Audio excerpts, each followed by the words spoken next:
Alors la question des OGM, alors celle-là, on parle, on va pas rentrer dans la technique, mais est-ce que vous connaissez les VRTH? Les variétés rendues résistantes aux herbicides. C'est un OGM, c'est pas un OGM? Vraie question technique. Donc, je vais vous dire aujourd'hui, le tournesol, plus de 27% de la sole de tournesol aujourd'hui, c'est des semences qui ont été trafiquées.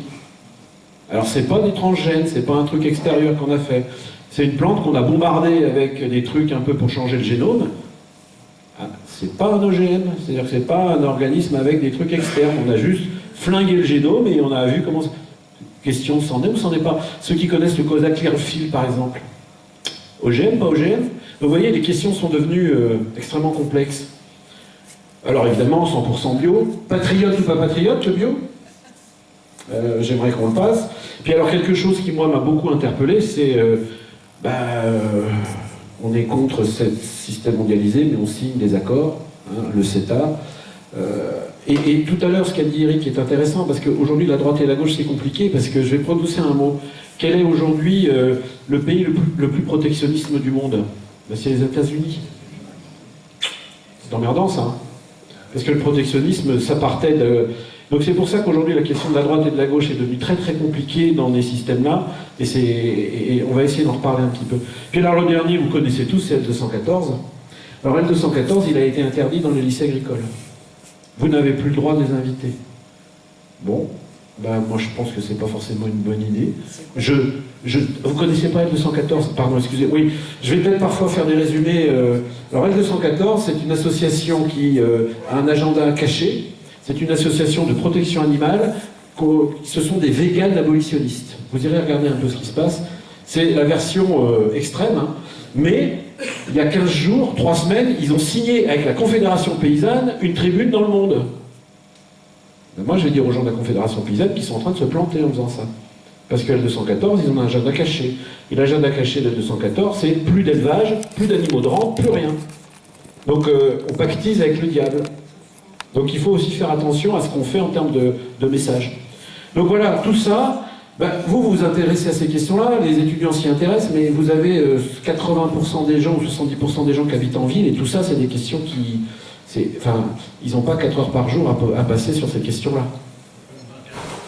Oh, oui, si vous voulez, mais ça risque de durer 3 heures. Ah, ben alors, ça, on en parlera ensemble, si vous voulez. Juste pour info, l'ENSAIA, donc l'école d'agro de Nancy, est aujourd'hui mandaté pour réfléchir à la stratégie régionale Grand Est sur la méthanisation. Donc ça fait exactement 6 mois que je bosse sur ce dossier, pas à temps plein, mais presque. Donc on pourra en discuter sereinement. Ah, on va dire que c'est pas... Allez, on continue. Alors, j'aimerais que vous lisiez cette belle définition de M. Rastoin. Alors, M. Rastoin, c'est un sociologue de l'alimentation, c'est un Montpelliérain. En fait, il résume tout ce qui vient d'être dit. Il résume tout ce qui vient d'être dit, mais il a ajouté quand même quelque chose d'important.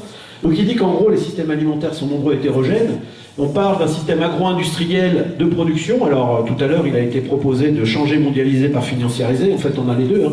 Il est mondialisé, globalisé, financiarisé. Voilà. Structuré par de très grandes firmes. Donc les agriculteurs de firmes, c'est ce qu'a dit M. Douadi tout à l'heure. Donc on a une synthèse. Par contre, ce qui va être important, c'est qu'il faut reconnaître que pour les pays solvables, ce système a permis aujourd'hui que nous ne payons plus notre bouffe.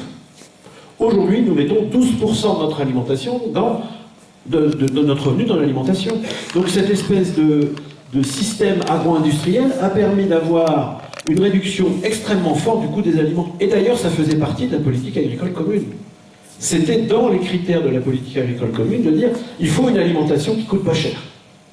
D'accord? Donc, le problème, c'est que ça a provoqué un truc qui s'appelle les externalités négatives. Alors les externalités négatives, je vais faire simple, c'est en gros, je vais prendre un exemple, quand vous achetez une côte de porc qui vaut 3 € le kilo, est-ce que vous croyez que son vrai prix c'est 3 €? Ben non. Si vous rajoutez les drames sociaux, si vous ajoutez la pollution, etc., et que vous réincorporez tout ça dans le vrai prix, alors que pour l'instant c'est le contribuable qui le paye, ou en tout cas personne ne paye ses défauts, ben les prix ne seraient pas les mêmes. Donc en fait, tout l'enjeu aujourd'hui, c'est d'être capable d'évaluer ces externalités pour voir un peu combien ça coûte à la société, pour avoir un système plus durable. Alors face à ça, eh bien, on a évidemment face à nous la transition planétaire. Et les chercheurs du monde entier se sont mis ensemble et puis ils ont défini qu'il y avait 9 limites planétaires. Et ça, je ne veux pas faire catastrophisme, mais ça commence à être assez intéressant. C'est-à-dire que sur les 9 limites planétaires, moi, en tout cas, en tant que spécialiste de ces domaines, j'ai défini qu'il y en a 5 qui concernaient directement l'agriculture. Le premier, c'est le changement climatique, évidemment. Alors avec trois gaz, hein, le carbone, donc CO2, hein, le CH4, donc le méthane, et le N2O, ce qu'on va appeler le protoxyde d'azote. Le CH4 en France, à plus de 50% provient de l'élevage, et le N2O, à plus de 75% provient de l'agriculture. Donc c'est important, et ces deux gaz à eux tout seuls font 40% des gaz à effet de serre. Donc on n'a pas d'autre choix que de se coller à la question. Là aussi, les objectifs 2050, il va falloir qu'on atteigne, encore un sigle, on adore les sigles, la stratégie nationale bas carbone, c'est ce qu'on appelle la neutralité carbone. C'est sorti il y a quelques mois, l'État français a affiché pour qu'en 2050, nous soyons en neutralité carbone. Qu'est-ce que ça veut dire? On a le droit d'émettre, mais si on émet, qu'est-ce qu'il faut faire? Il faut stocker. Il faut stocker quelque part. Vous vous rendez compte? On doit être neutre, on doit être à 0 en 2050. C'est-à-dire que par rapport à ce qu'on émet aujourd'hui, il faut en gros diviser par 6. Il va falloir diviser par 6. Je peux passer une journée à vous parler de ces problèmes. Voilà. Donc ça c'est le premier. Le deuxième, c'est les cycles biogéochimiques, c'est l'azote et le phosphore. On parle beaucoup de carbone, mais alors la problématique du phosphore, allez, dans 10-15 ans, on peut être aussi dans le mur à cause du phosphore, je ne rentrerai pas dans les débats. Évidemment, la biodiversité. On entend tous actuellement les questions sur la biodiversité. La déforestation, on a quand même un président de la République qui découvre au mois de juillet qu'on importe des OGM qui détruisent des forêts au Brésil. Bien, je pense qu'il avait un conseiller en agriculture qui avait oublié de lui mettre ça en bas de sa fiche. Et puis le dernier, c'est la question de l'eau, hein, les problèmes de phytosanitaire, de disponibilité, etc. Le dérèglement climatique aujourd'hui fait que la question du stockage de l'eau n'est plus tabou, nulle part. Mais il faut se poser des questions. D'un point de vue principiel, on se dirait ouais, stocker de l'eau c'est idiot, mais vous avez vu les gamelles que tous les paysans ont pris dans les dents là, ces 3 dernières années, même ceux qui avaient mis en place des cultures adaptées, etc. etc. Donc je ne suis pas en train de vous dire qu'on va stocker de l'eau pour faire du maïs.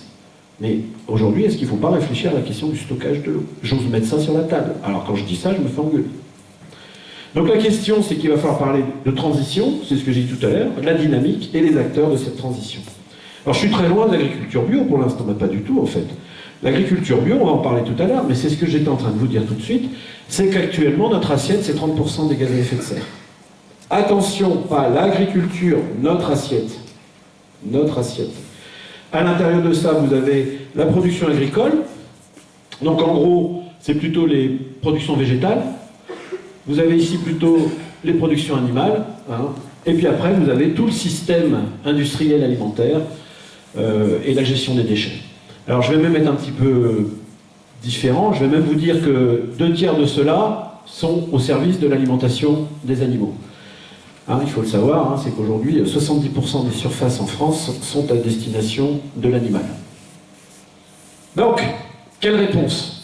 Ben là aussi, un autre sociologue, M. Bricasse. Alors on va aller vite, hein, parce que alors là, celui ou celle qui me dit qu'il n'est pas d'accord avec ce qui est écrit, on va pouvoir entamer un débat. Donc, vous verrez, il n'y a pas écrit du tout écrit agriculture bio là-dedans. Il n'y a pas écrit agriculture bio, il y a écrit autre chose. Il y a écrit des productions agroécologiques, sans recours aux ressources non renouvelables, une sécurité alimentaire et nutritionnelle. Alain Maillefer l'a dit tout à l'heure, il faut aussi s'intéresser au quantitatif et au qualitatif. La question de l'accès digne pour tous est fondamentale, parce que faire une agriculture de haute qualité, regardez Envoyé spécial, il y a 15 jours, ils nous ont parlé d'une vallée magnifique au Pays Basque qui s'appelle la vallée des Aldudes, où on fait du porc quintoa. Je peux vous dire, on y a emmené nos étudiants il y a 3 ans. C'est formidable cet endroit-là.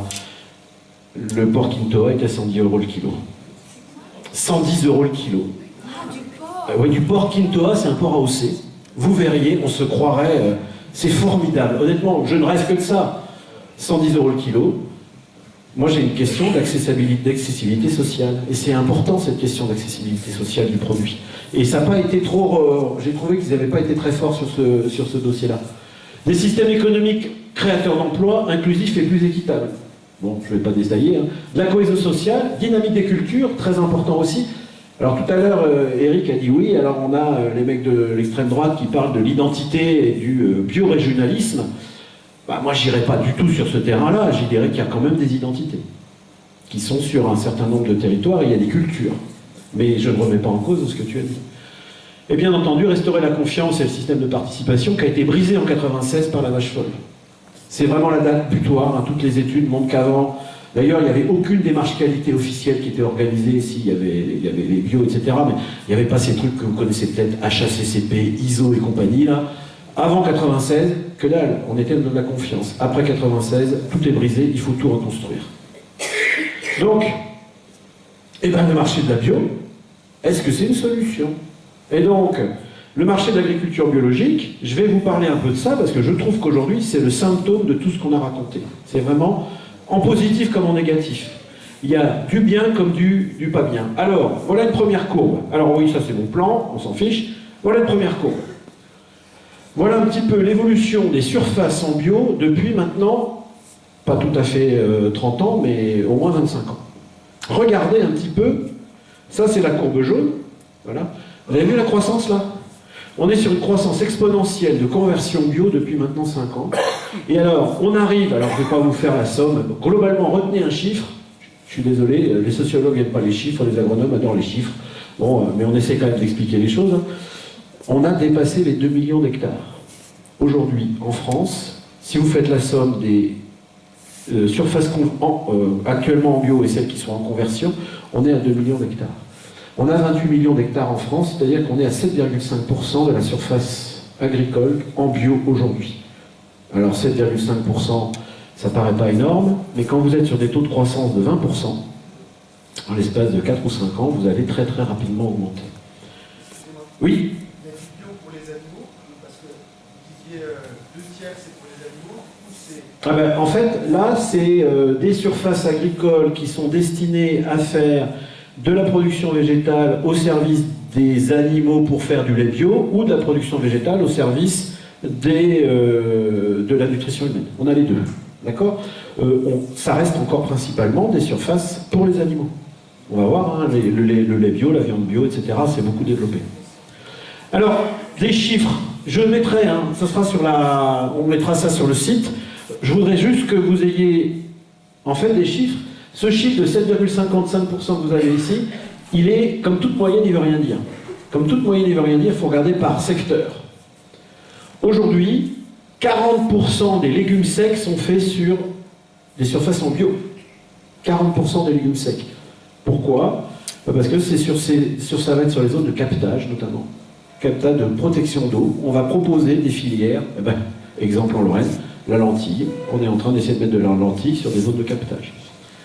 Nos amis des fruits sont à 23%, nos amis de la vigne sont à 12%, en sachant que la plupart d'entre eux ne communiquent même pas sur le fait qu'ils sont bio. C'est-à-dire que le bio apporte une réelle logique, mais dans la tête d'un certain nombre de consommateurs, du vin bio, ça ne doit pas être trop terrible, donc ils ne communiquent pas sur cette question du bio. Ils restent sur la pratique agronomique. Et alors, très important, nos amis des grandes cultures sont très en retard. 4% de la surface, aujourd'hui, des grandes cultures sont en bio. Ce qui va être intéressant, c'est de regarder les taux de croissance. Vous avez vu? 21%. Est-ce que vous connaissez un secteur économique qui, aujourd'hui, a un taux de croissance annuel de 20%? Donc, évidemment, quand vous commencez à faire ça, ça attire un peu tous les gens. D'accord? Alors, le Grand Est, je vais faire un zoom Grand Est pour me dire un petit peu, là, on est... Pardon? On peut expliquer pourquoi il n'y a que 4% de bio sur les grandes cultures. C'est par rapport à la production, ce qui est beaucoup plus sensible, le manque de production est beaucoup plus sensible, sauf erreur de ma part, sur les grandes cultures que sur les légumes. Ouais, alors je ne suis pas complètement d'accord avec vous, parce qu'en fait, nos amis des grandes cultures... Je prends l'exemple, hein. Je vous demande d'attendre une minute. C'est ici. Regardez. Les Vosges. Vous connaissez les Vosges, vous êtes déjà allé vous promener. 10% de la SAU est en bio. La Marne, vous êtes déjà allé vous promener dans la Marne, 1,6% de la SAU en bio.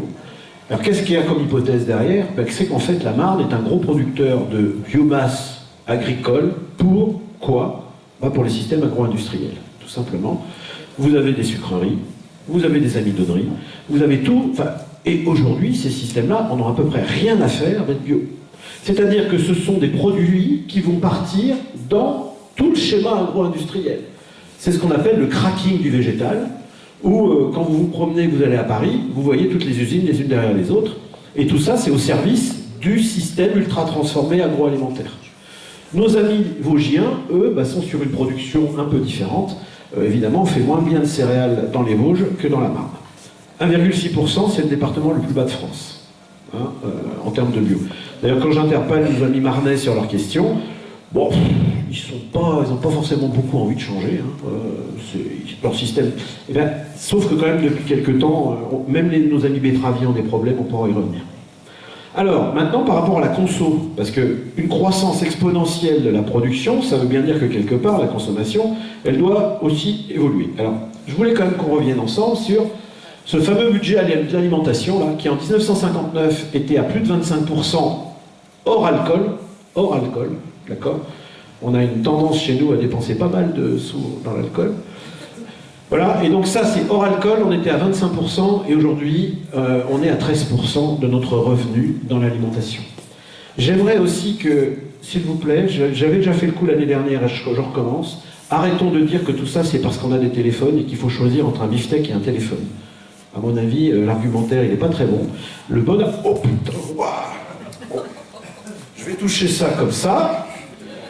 Mais je ne sais pas ce qui se passe. Hein. Dans le même temps, le logement est passé de 13% à 27%.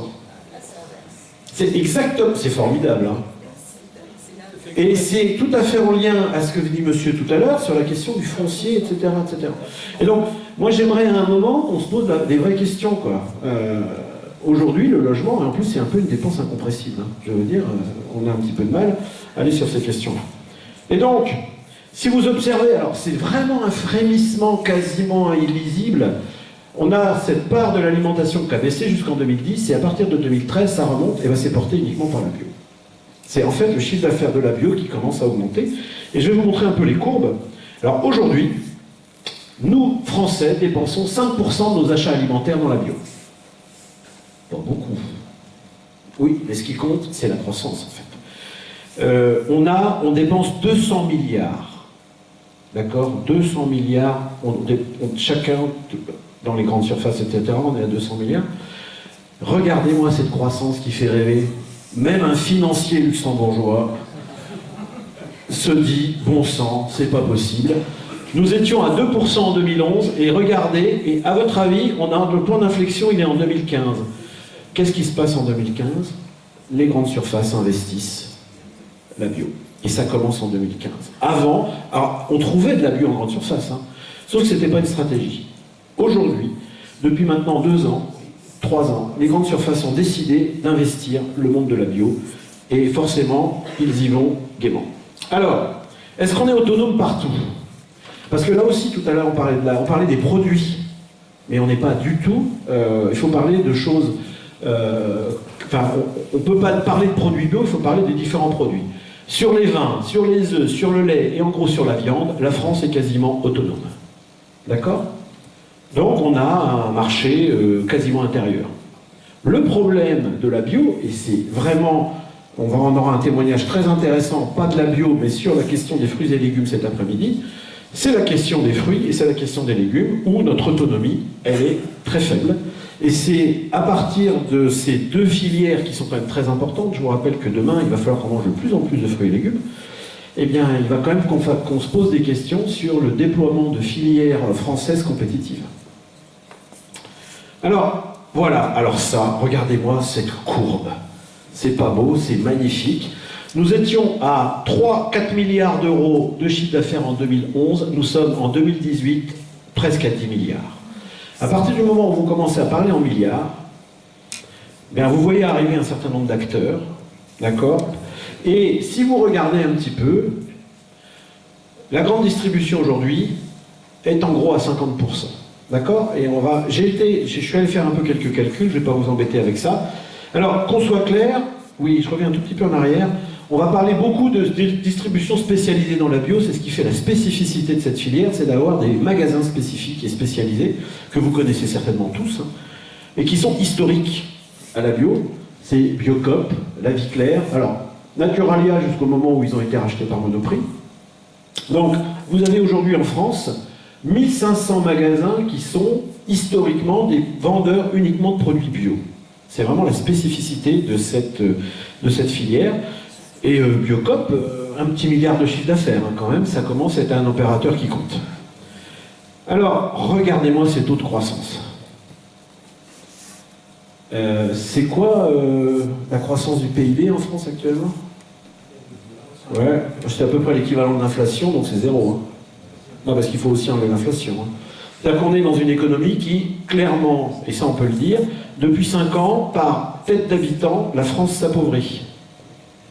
Par tête d'habitant, la démographie monte, la croissance est flat. Donc de toute façon, par tête d'habitant, regardez la bio, depuis 2013, on est sur des croissances supérieures à 10%, et un pic à 20%, et puis là on se promène entre 15 et 20% de croissance.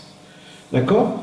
20% de croissance, ça veut dire qu'en 4 ans, vous doublez votre chiffre d'affaires.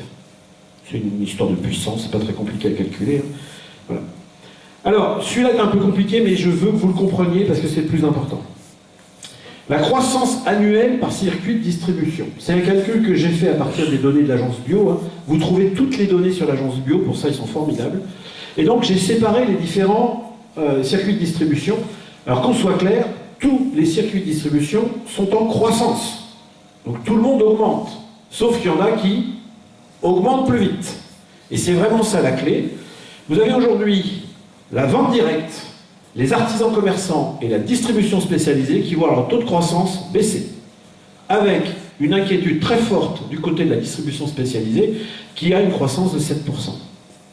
Versus les GMS qui voient leur taux de croissance supérieur à 20% depuis 3 ans. Grande et moyenne surface. 85% de nos achats alimentaires sont faits dans les GMS. Voilà. Le petit Carrefour Market, le Lidl ainsi que le gros Auchan faisant partie des GMS. Et c'est 80 à 85% de notre alimentation qui sont faits dans ces endroits-là. Donc ça, vous imaginez bien que dans la filière bio, il y a des inquiétudes majeures qui se posent. Pourquoi ? Parce qu'en fait, les relations commerciales entre les producteurs et la distribution spécialisée ne sont pas du tout les mêmes qu'avec les grandes et moyennes surfaces. Donc là, il y a une véritable inquiétude. Alors on voit exploser 2 choses. La restauration collective, 30%. Ben là, on en reparlera, hein, c'est la loi Egalim qui, depuis octobre 2018, impose ou va forcer, en tout cas à partir du 1er janvier 2022, vous devrez avoir 20% de produits bio dans vos restaurations collectives. Donc on pourra en reparler de ces questions. Alors ça, c'est la restauration commerciale, c'est le restaurant de centre-ville, hein, qui voit une progression significative de la bio. Au tout départ, ils n'avaient pas un avantage évident à mettre des produits bio dans leur restaurant, ils s'aperçoivent qu'il y a une clientèle. Ça marche, voilà, ça se développe. Voilà.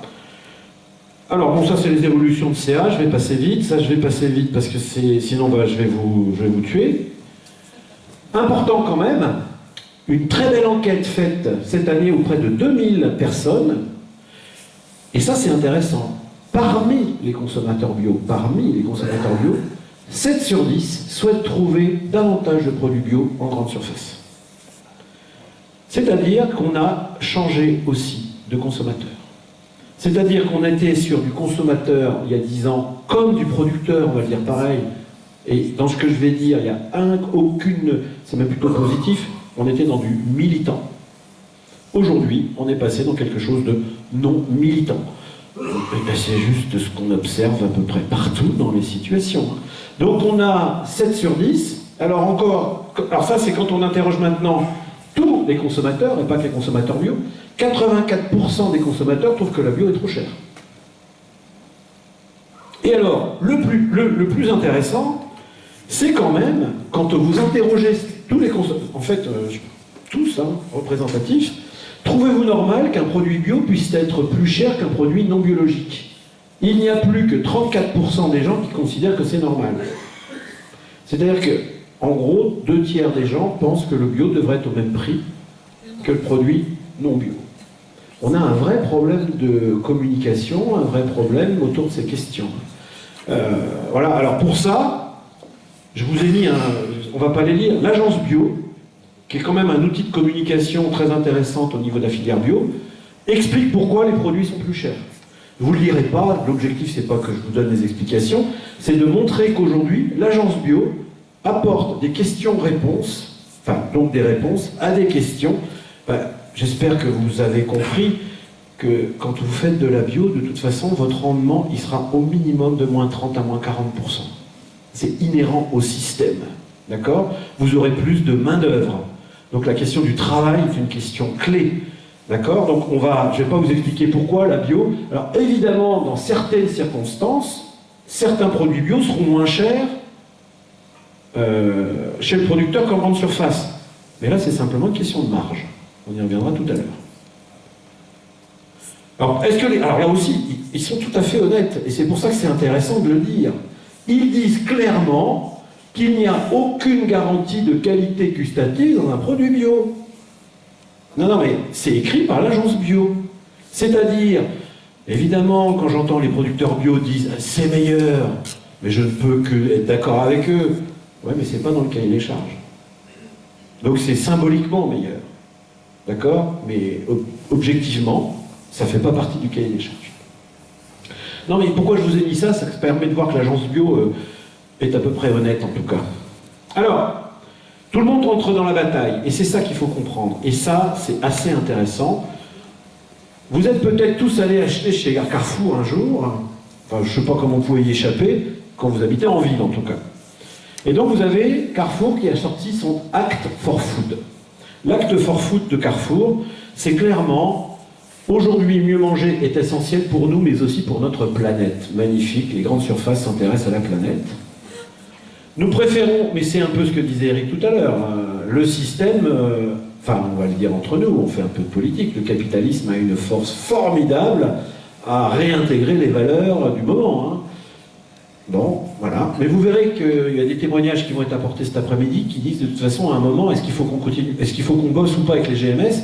Quand on fait 80% d'un marché, peut-être se poser la question d'aller voir si on ne peut pas non plus bosser avec ces gens dans un cadre bien structuré, on pourra en reparler. Donc, supprimer des pesticides chimiques, etc. Développer le bio français. Développer le bio français. Est-ce que vous pouvez être contre ça? Vous ne pouvez pas. Les conditions sociales en France, elles sont cadrées par une réglementation du travail. Donc, à un moment, voilà, ils ont aussi des gens qui savent communiquer. Donc, voilà, je l'ai mis en gros. J'ai aussi regardé, c'est quand même des gens qui affichent en 2022 5 milliards d'euros de chiffre d'affaires. Aujourd'hui, ils font 1. Ils veulent faire 5. Ça vous dit peut-être rien, mais c'est énorme. C'est énorme. D'accord? Et c'est en gros le seul... Ils ont 3 leviers aujourd'hui, les grands distributeurs, ils l'ont clairement affiché. C'est Internet, développer les drives et la bio. Le reste, ils vont continuer à le mettre dans les magasins pour attirer les gens, mais c'est vraiment sur ces 3 choses-là. D'ailleurs, j'espère que vous avez tous bien acheté hier. Nous étions au Black Friday pour ceux qui l'avaient oublié. Mais je vous rassure, le Black Friday dure aussi aujourd'hui et demain. Donc à 18h, vous pourrez aller vous précipiter, acheter ce que vous n'avez pas acheté aujourd'hui. Et acte 1 de Hack for Food, garantir le bio 100% français accessible. Acte 1. Et il y a quand même un truc marrant là. 100% français accessible. Oui, mais à un moment, moi aussi, j'ai envie que celui qui aille acheter en grande distribution, il ait accès à du bio. Enfin, moi, je discute aussi de ça, à un moment. Et le petit 1, c'est S'il vous quoi? plaît, le petit 1, oui. Ouais. Où ça? Excusez-moi. Il y a un petit 1 sur l'accessible. Alors, sur les fruits et légumes frais, la volaille, la viande bovine et porcine, le lait, les œufs. Bon, c'est pas mal quand même avec ça. Ah, on a déjà fait un bon petit tour. Et je suis pas là pour faire la promotion de Carrefour. Oh. Et vous allez me tuer, hein? Le bâton. Mais je sais pas. Bon, bref, faut pas que je touche la table, j'ai compris. Alors, regardez, celui-là, il est magnifique. Je pense que, spécial dédicace à Jacques Delatte. Voilà Carrefour qui affiche Favoriser la biodiversité en proposant des fruits et légumes issus de semences paysannes. Formidable, non? Ah, si, il y en a encore. Il y en a encore qui se battent pour le défendre. Et en fait, Carrefour se pose en étant un révolutionnaire de l'alimentation. Mais vous, non mais j'aimerais aussi que vous compreniez que vous, c'est des choses qui vous intéressent, sur lesquelles vous vous êtes posé des questions. Mais quand vous êtes un consommateur qui n'avait pas cette culture, mais tout ça, mais vous signez dès demain. Moi, j'aimerais que vous compreniez que pour des gens, et il n'y a pas de mépris, c'est simplement vous posez des questions sur ces questions-là. Il y a plein de gens, toutes ces questions-là. On leur offre, on leur dit, on leur communique, et je vous garantis que c'est vrai parce qu'il y a un contrôleur derrière, ils sont certifiés, machin. Voilà. Alors, ma vraie question, c'est est-ce qu'il faut faire contre ou est-ce qu'il faut faire avec? Et voilà. Alors lui, bah, évidemment, hein, Michel Edouard a annoncé vouloir ouvrir dans les 2 ans 200 magasins le marché bio, spécifique Leclerc. D'accord? On peut continuer. Évidemment, le bio français. Alors quand on dit le bio français, c'est pas vraiment le bio français. C'est le délégué général du Synabio. Qui est Synabio? C'est le représentant des magasins spécialisés. Les fameux 1500 dont j'ai parlé tout à l'heure. Eh bien, ce monsieur est très très inquiet par la guerre des prix qui est en train de se mettre en œuvre par la GMS et qui risque de fragiliser, alors évidemment, vous savez lire, avec la question du bio importé. Alors voilà. Alors vous savez que tous les ans, les grands distributeurs discutent avec les fournisseurs. Hein, c'est ce qu'on appelle les négociations commerciales avec la grande distribution. Elles commencent en ce moment. Elles durent 2 à 3 mois, novembre, décembre, janvier. D'accord? Et là, c'est... Enfin, je ne voudrais pas être vendeur, hein, parce que les grandes surfaces... Et donc, les premiers retours qu'on a eus cette année, c'est que ce sont 40% des producteurs et fabricants bio à qui la grande distribution a demandé de faire un effort avant de commencer les négociations. Donc, de toute façon, il va y avoir un clash, on va voir. Alors, Didier Guillaume, notre ministre... J'ai fait ce que j'ai pu, mais j'ai pas pu faire grand-chose. Je résume. Hein. D'accord? Je respecte mon ministre, hein. Je quand même travaille dans ces domaines-là. Et nous avons une loi, la loi Egalim, que vous connaissez peut-être, qui a été votée en octobre 2018. Qui dit quoi, cette loi? Qu'un paysan n'a plus le droit de vendre en dessous de son coût de production. Formidable! Formidable! Ah oui, alors déjà, il faut se poser la question, mais pourquoi il votait en dessous de son coût de production? Bah oui, tous. Bah, sachez que la loi Egalim, et Émilie Cassel, qui est ici, ingénieure d'études NSAIA, bosse beaucoup sur ces questions aujourd'hui, et je peux vous dire, c'est pas gagné. Voilà, alors, je vais pas vous mettre... Il y a les trucs YouTube, je vous ai mis les liens, vous pourrez regarder. Alors pour ceux qui sont un petit peu intéressés par le prix des produits bio, j'ai 1 litre de lait à 87 centimes, là. Et Origine France, ben je peux vous dire qu'à 87 centimes le lait bio, il n'y a pas grand monde qui doit gagner de l'argent. Hein. D'accord? Globalement, il faut au minimum 1,10 €, 1,15 € pour pouvoir s'en sortir, on est à 87. Voilà. Ah, magnifique. Alors ça, on en parlait tout à l'heure, c'est les fameuses marges. Alors ça, c'est un produit conventionnel. J'affecte une marge, un taux de marge, on va faire des maths, écoutez bien, on va faire des maths. J'affecte un taux de marge, en gros je double, et j'ai la marge de la grande distribution. Eh bien en fait, pour la bio, ils affectent le même taux de marge. Alors qu'ils pourraient dire, bah oui, je gagne que 100 € ou 50 €, mais en fait, plus vous vendez cher, vous affectez le même taux de marge, plus vous allez vendre cher. Et en fait, cette question du taux de marge, c'est une question clé en grande distribution. Pourquoi on ne dit pas, plutôt que d'affecter un taux de marge, pourquoi on ne dirait pas, chez moi, bah, pour 1 € vendu, c'est 10%, ou je fixe et je fais des taux de marge dégressifs en fonction du volume de ce que je vends. Bah, vous vous rendez compte? Et c'est ce qui fait qu'aujourd'hui, la grande distribution se précipite sur la bio, d'accord? Et alors, ils sont même encore plus rigolos, parce que ce taux de marge... On s'est posé la question, est-ce qu'il ne ferait pas un peu des surmarges? Vraiment, on pourrait les critiquer. Hein. Ben là, il y a un calcul qui a été fait, qui est très très bien fait d'ailleurs. Je mets toujours vous aurez systématiquement mes références. Pour un produit conventionnel, le taux de marge est de 70%. Pour un produit bio, le taux de marge est de 149%. Voilà. Donc en plus d'avoir des taux de marge, ils sont... voilà. Alors ce qui fait quand même que pour le coup, vous allez trouver des fruits et légumes plus chers en grande surface que chez le paysan. C'est sûr. Et donc c'est sûr qu'en période de production, vous allez trouver ces produits-là. Alors, on a un producteur de fruits et légumes ici, je n'avais pas du tout prévu, mais c'est intéressant. Regardez un petit peu ce qui se passe en termes d'auto-approvisionnement. Alors là, c'est pas la bio, c'est tout fruits et légumes. On est passé de 81% d'autonomie à 68% sur les légumes, de 44% à 29% sur les légumes aujourd'hui, en termes d'autonomie par rapport à notre consommation. Ah bah, et on importe de pas loin, mais on en reparlera cet après-midi. On importe évidemment de pays, comment dirais-je, où la compétitivité est meilleure. On pourra en reparler. Alors, j'ai pris un chiffre. Une concurrence loyale, bon bah à vous de vous dire. Des calculs ont été faits sur la tomate. La tomate aujourd'hui, pour que... Alors évidemment, c'est ces espèces de gauchistes de la Confédération paysanne qui ont fait le calcul. Donc est-ce qu'on peut tenir compte de leurs calculs? Monsieur Garnier, vous m'en parlerez. Ça arrive en Espagne, ça arrive entre 1 euro et 1,25 € le kilo. Le prix d'entrée minimum pour que ça puisse être valorisé par des producteurs français, c'est 2,50 €. Voilà, donc de toute façon, la discussion ne se pose pas, mais je crois qu'on aura un témoignage sur l'agriculture conventionnelle cet après-midi qui subit exactement les mêmes choses.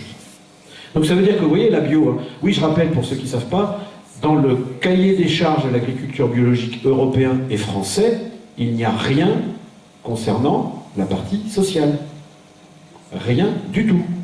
Voilà. Donc quand moi, on me dit le bio c'est bien, non, ça dépend comment c'est fait. Il n'y a rien. Alors, il y a aujourd'hui des cahiers des charges qui sont en train de se mettre en œuvre, biocohérence, etc. Mais dans le cahier européen, il n'y a rien du tout. Alors, au-delà de la pression sur les prix, en plus, on vend la bio comme on vend le conventionnel, en fait. C'est exactement la même chose, c'est la même logique. Par exemple, Monsieur Aldi vend, vous avez le prospectus dans votre machin, en fait, c'est dans la même logique, en fait. Et vous avez quelque chose de très très important, c'est le développement des marques de distributeurs. Voilà. Une marque de distributeur, c'est très très dangereux. Pourquoi? Parce qu'en fait, en termes de prix, c'est la marque repère de chez nos amis Leclerc. La marque repère est censée être moins chère. Donc vous imaginez bien que quand vous allez discuter de l'approvisionnement pour une marque de distributeur, en termes de pression sur les prix, ça va être terrible. Mais on a une responsabilité collective, tous autant qu'on est. Oui, à un moment, on vote tous les jours. Alors évidemment, quand on n'a pas les moyens, on ne peut pas voter tous les jours. Alors on va aller vite, on ne va pas en discuter, vous connaissez tous les AMAP, la ruche qui dit oui, vous connaissez les drives fermiers, etc., qui sont des moyens de... Alors est-ce que c'est des moyens de résistance? Là aussi, c'est un vrai débat. Moi j'ai un collègue à l'ENSAIA, si vous osez lui dire que les AMAP, c'est la même chose que la ruche qui dit oui, mais il vous tue. Ça n'a rien à voir en termes de conception. Je répondrai à cette question si vous le souhaitez après, mais la ruche qui dit oui et les AMAP, fondamentalement, alors pour un sociologue, je pense que s'il travaille sur ces questions-là, et en tout cas moi, agronome économiste, c'est évident, quoi. Ça n'a rien à voir. Et pour autant, la ruche qui dit oui est en train d'exploser aujourd'hui en termes d'ouverture. C'est... On va savoir la différence. Vous me poserez la question tout à l'heure, comme ça ceux qui ont envie d'aller boire l'apéro, ils boiront l'apéro, et voilà. Ah oui, mais je suis encore là. Non mais c'est intéressant, mais on pourra en discuter tout à l'heure. Alors, on voit apparaître aussi quoi? Des plateformes internet. Alors ça, c'est le nouveau truc, quoi. Vous allez pouvoir acheter des produits bio, le cul dans votre chaise, dans votre canapé, sans bouger, un téléphone, et on va bientôt vous le livrer par drone. Ben c'est le droit, non? Alors, attention, vous avez aussi des choses qui sont positives. Vous avez un drive fermier qui s'est parfait par emplette paysanne. Donc les gens de la bio ne sont pas non plus restés les deux pieds dans le même sabot pour essayer de faire avancer le truc. Donc voilà, ça c'est local, c'est un drive fermier qui se trouve à Laxou. Des plateformes uniquement bio, alors là je sais qu'il y en a qui ici connaissent parfaitement bien ça, PBL, Paysan Bio Lorrain, qui est aussi une capacité qu'a eu le monde paysan, et d'ailleurs vous voyez ils ont gardé le mot, paysan, PBL, Donc Valérie François, la directrice de PBL, clairement c'est quelqu'un qui a des valeurs autour de cette logique-là. Alors évidemment, attention, en face de vous, il n'y a pas que des rigolos. Il y a Pomona, c'est la filière Terre Azur, hein, Pomona qui est en train de développer sa filière bio. Vous avez ProNatura qui est une filière bio nationale, et ça ne va pas rigoler non plus. Hein. Donc on voit bien que ce marché est en train d'attirer tout le monde. Tous les acteurs sont en train de venir sur ce marché, et avec une puissance économique extrêmement forte. Et alors pour terminer, ceux-là, c'est les meilleurs, c'est ce qu'on appelle le e-commerce pure player, c'est les 100% Internet, ils n'ont pas de magasin, ils n'ont même pas, on ne sait pas comment ça fonctionne, c'est l'Amazon du produit bio. C'est l'Uber du bio. Mais ça marche, hein. Aujourd'hui, Monsieur Amazon a commencé, regardez, c'est écrit là-haut, hein. Monsieur Amazon a commencé, mais il n'est pour l'instant que dans les produits secs. Le vrai problème, c'est quand vous commencez à être dans les produits frais, vous avez vraiment intérêt à avoir un schéma de logistique qui soit extrêmement fort.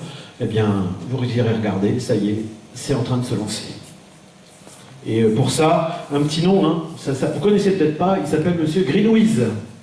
Monsieur Greenwiz, vous pouvez tout acheter sur Internet, du bio, du pas bio, etc., etc., etc.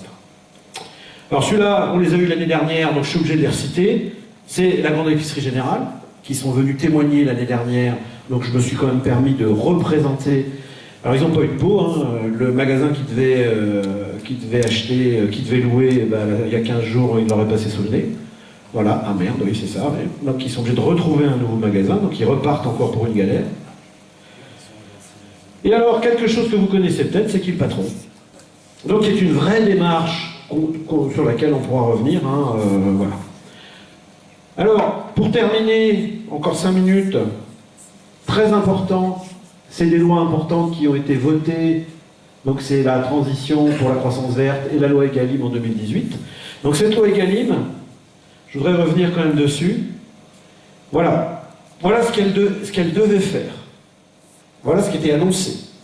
Alors on a eu des témoignages extrêmement intéressants parce que l'une des personnes qui a animé les états généraux de l'alimentation, les EGA, ça a été Dominique Potier. Et donc Dominique Potier est venu témoigner, pour ceux qui ne connaissent pas Dominique, député du Toulois. Hein, Qui pensait venir ce matin avec nous et qui m'a donné un coup de téléphone pour dire qu'il avait un empêchement qui l'empêcherait donc de... C'est pas grave. En tout cas, j'ai pas donné mon avis sur l'individu, mais en tout cas, il est venu témoigner sur les EGA et sur ce qui s'est passé. Eh bien, la loi était très très bien faite, et une fois qu'elle est passée à l'Assemblée nationale, elle a été totalement dézinguée. Et c'est important de l'avoir, c'est-à-dire que les GMS étaient prêts à faire un effort. Les GMS se sont dit, on va se faire dézinguer ce coup-ci, donc il faut qu'on fasse un effort. Ils ont passé 6 mois à discuter ensemble. Hein, Dominique Potier animait, il y avait 11 groupes de travail, et quand c'est passé auprès de nos amis macronistes de l'Assemblée nationale, il n'en est rien resté. Mais rien du tout. Alors si, la seule chose qu'on est resté, c'est ce qu'on appelle la loi Egalim relative aux produits dans la restauration collective. Et alors là, j'aimerais qu'on soit clair. Tout le monde dit, ah ouais, cette loi, c'est 50% de produits locaux. Mais c'est totalement faux. Totalement faux. Moi, je suis en train de... Enfin, avec Émilie, on réfléchit sur ces questions. Vous avez aujourd'hui des opérateurs qui vont être Egalim compatibles, et il n'y aura pas un produit local dans la proposition. Pourquoi? Parce que la question de proximité et de local est interdite par l'Europe.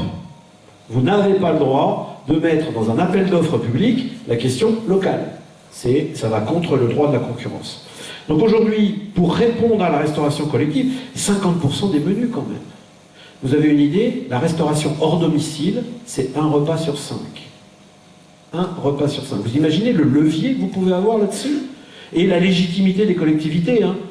Un gamin qui est dans une famille difficile, bref, il va pouvoir manger 4 repas par semaine, de qualité, etc. Et donc ça, c'est vraiment un levier formidable, sauf que là aussi, cette loi est un petit peu... Alors si, la seule chose, c'est qu'on vous dit, produit bio, 20%. Oui, mais on ne dit pas qu'il doit être français. Vous n'avez pas le droit. D'accord? On vous dit que vous pourrez mettre des signes, des SICO. Bon, qu'est-ce que c'est que ces trucs-là? AOC, label rouge, etc. Tous ces signes officiels. Alors je ne vais pas vous faire un cours là-dessus, parce que c'est un cours que je fais à l'ENSAIA pendant des dizaines d'heures, mais je vous dis qu'il y a des SICO aujourd'hui qui n'ont aucune espèce d'intérêt économique, environnementaux, etc. Et après, bah ouais, l'écolabel. Et puis alors, on est en train de nous sortir un truc là. Alors s'il y a des paysans dans la salle, méfiez-vous, ça va vous tomber dessus. C'est ce qu'on appelle la HVE3. La haute valeur environnementale de niveau 3, qui va être une exigence pour rentrer dans cette loi Egalim. Est-ce que vous avez vu quelque part le mot local? Non. Donc dans la loi Egalim, arrêtez de répéter que vous pouvez avoir des produits locaux. Voilà, je vais avancer, sinon... Et alors, quelque chose qui a aussi fait beaucoup causer, depuis le 1er novembre, c'est pas vu, hein, un menu végétarien par semaine dans toutes les cantines scolaires. Alors pour ceux qui ont suivi un peu ce qui s'est passé à Vézelise il y a 15 jours, le premier repas végétarien était tellement dégueulasse, ah oui, que bah, les parents sont venus se plaindre, etc. Les gamins n'ont pas voulu en bouffer et compagnie, quoi. C'était une espèce de truc au tofu et compagnie. Alors qu'on soit clair, hein, moi je mange végétarien au restaurant universitaire de Nancy très régulièrement et c'est très bon.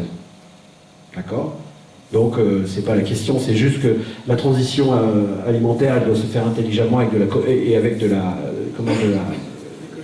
la pédagogie et de la formation. Voilà, je vais passer ça. Quand même, avec Émilie, nous travaillons principalement avec deux acteurs, la mairie de Nancy et le conseil départemental. Comme ça, on est sûr que de toute façon, on sera toujours avec le maire à la sortie.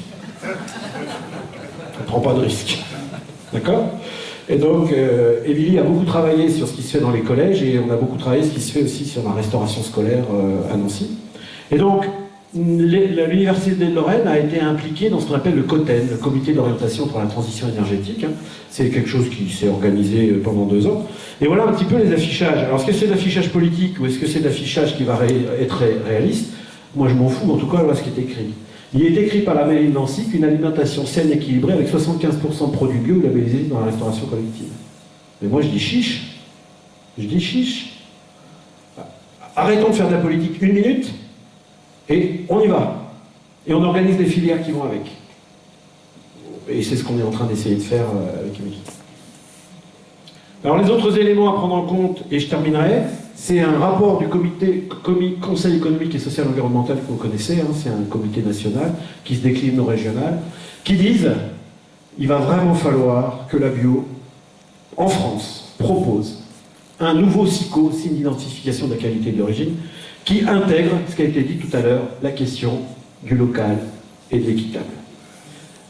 De manière à pouvoir éviter quoi? Eh bien que demain, dans nos cantines, on n'ait plus que quoi? Du bio espagnol, hein, ou autre. Je suis allé en vacances, je ne vais pas vous raconter ma vie, mais je suis allé en vacances en Ukraine cette année. Même, vous voyez, pendant mes vacances, je fais du professionnel. Est-ce que vous imaginez l'Ukraine aujourd'hui? Entre Kiev et Odessa, vous avez 500 km. Le dénivelé maximum, c'est 1 mètre. Ce sont les meilleures terres du monde. J'ai appris ça quand j'étais jeune. Ça s'appelait le Tchernosium. Peut-être ça vous rappelle un truc. Et moi, j'ai toujours voulu toucher le Tchernosium. Et je l'ai vu. Ce sont des terres noires, 1 mètre de profondeur. Le salaire en Ukraine, c'est 220 €. Vous voulez vous battre avec ces gens-là? Vous avez perdu avant de commencer. Les parcelles font 500 hectares minimum. La plus grosse exploitation ukrainienne, c'est 600 000 hectares. Oui. Rigolez pas. Alors, c'est pas des exploitations, c'est des holdings, évidemment. La plus grosse a son terminal sur le port d'Odessa pour exporter dans le monde entier. Vous voulez jouer avec ces gens-là? Moi je veux bien, mais je pense qu'on va perdre. Des choses nouvelles qui arrivent, qui perturbent complètement le consommateur. Il est totalement perdu, le consommateur. Aujourd'hui, vous avez ce qu'on appelle le zéro résidu de pesticides. De très nombreux fruits et légumes sont en train d'aller vers ces démarches-là. C'est bio ou c'est pas bio? C'est pas du tout bio. On vous garantit juste qu'à la fin, vous aurez 0 résidu de pesticides. Pour un consommateur, c'est ce qu'il cherche. Sauf que derrière ça, on ne va pas refaire l'histoire de la bio, mais eux peuvent utiliser de l'azote minéral, par exemple. Donc en termes de rendement, c'est plus du tout la même chose que les autres. D'accord? Et alors le plus beau, c'est eux. Alors je peux vous en parler parce que j'ai une de mes étudiantes actuellement dont le père travaille chez eux, c'est Monsieur Savéol. Savéol vous dit le sans pesticides. Et regardez ce qui est écrit. Alors il faut vraiment le savoir le lire. Et c'est pour ça qu'il faut être un peu agro. Hein. Aucun traitement de pesticides de synthèse, de la fleur à l'assiette. De la fleur à l'assiette, ça veut dire quoi? Jusqu'à la floraison, je fais ce que je veux. Oh la vache! Hein, François? Terrible, hein? Ah, et vraiment, les gars de la bio, vous n'avez pas été malins, quoi. Vous auriez dû être plus malins par rapport à ces questions. Donc la question, c'est est-ce que le bio risque de perdre son âme? C'est une vraie question, hein. Les serres chauffées, là aussi, on a eu une polémique il y a quelques mois. Les bio-historiques disant non, on arrête, on ne chauffe pas, alors qu'aux Pays-Bas, vous avez le droit de chauffer pour faire de la bio, etc. Et bien les Français, comme d'habitude, ils n'ont pas pu choisir. Et ils ont fini par décider quoi? Regardez, c'est génial. Hein. Vous pouvez chauffer entre le 21 décembre et le 30 avril, mais vous n'avez pas le droit de commercialiser.